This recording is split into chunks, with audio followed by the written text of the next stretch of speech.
दो बालक किसी एल्युमिनियम पाइप के दो सिरों पर है। एक बालक पाइप के एक सिरे पर पत्थर से आघात करता है। दूसरे सिरे पर स्थित बालक तक वायु तथा एल्यूमीनियम से होकर जाने वाली ध्वनि तरंगों के लिए गए समय का अनुपात ज्ञात कीजिए। जैसे ये एक एल्यूमीनियम पाइप ए बी है, तो एक बालक ए सिरे पर कान लगाया, दूसरा यहां पर है। अब क्या होता है, ए से आघात किया जाता है। जब आघात करेंगे तो कंपन उत्पन्न होंगे, तो एल्यूमिनियम ठोस है, ठोस में कंपन उत्पन्न होंगे और इसके संपर्क जो वायु वो भी कंपन करेगी, तो ध्वनि जाएगी यहां से। अब ध्वनि एक बार किससे, वायु से होकर जा रही है, उसी समय एल्यूमिनियम से होकर जा रही है, तो यहां पर ध्वनि पहुंचेगी दूसरे सिरे पर। तो दोनों समयों का हमको अनुपात ज्ञात करना है। तो हमारी ये लंबाई कितनी, एल मान ली हमने कि एल लंबाई का ये एल्यूमिनियम पाइप है। अब यहां पर जो ध्वनि चलेगी वो वायु में जाएगी, तो उसे वायु की चाल लगेगी, और जो वायु में ध्वनि की चाल होती है वो 346 मीटर प्रति सेकेंड होती है,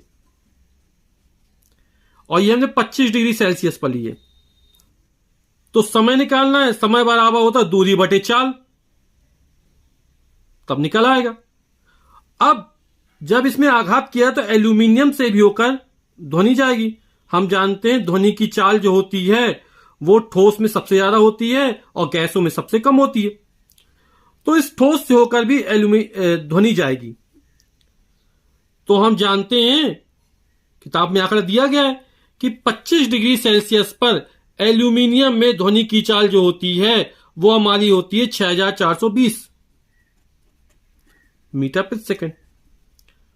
तो चाल दी गई, लंबाई हमारी यही फिक्स है, तो फिर हम समय निकाल लेंगे और फिर दोनों का अनुपात हमको ज्ञात करना है। तो वायु में ध्वनि चाल 346 मीटर प्रति सेकंड, ये हमें जो आंकड़े दिए गए हैं वो 25 डिग्री सेल्सियस पे लिखे गए हैं। एल्यूमिनियम ध्वनि चाल 6420 मीटर प्रति सेकंड। पाइप की लंबाई कितनी, एल मान ली। तो ध्वनि का वायु से होकर पाइप के एक सिरे से दूसरे सिरे तक पहुंचने में लिया गया समय या लगा समय, इसको हमने T1 मान लिया।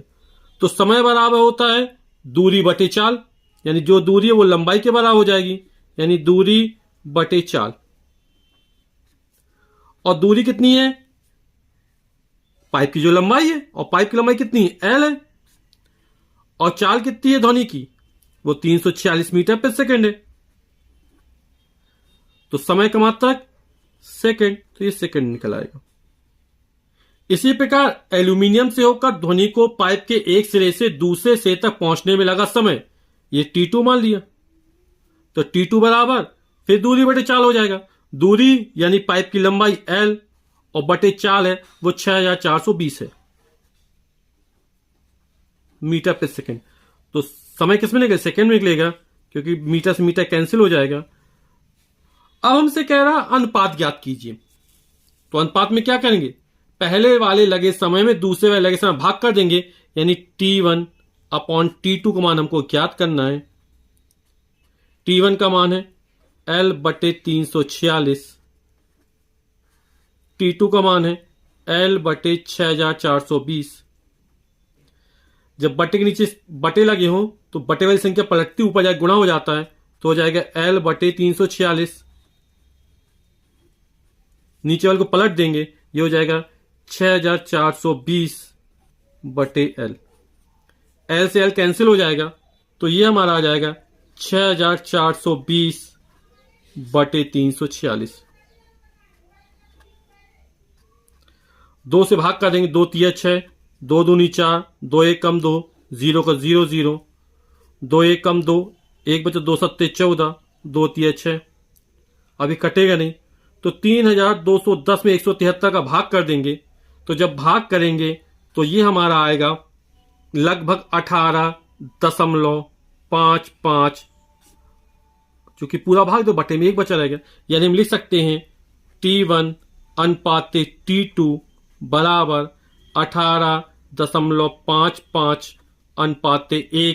यही हमारा आंसर होगा।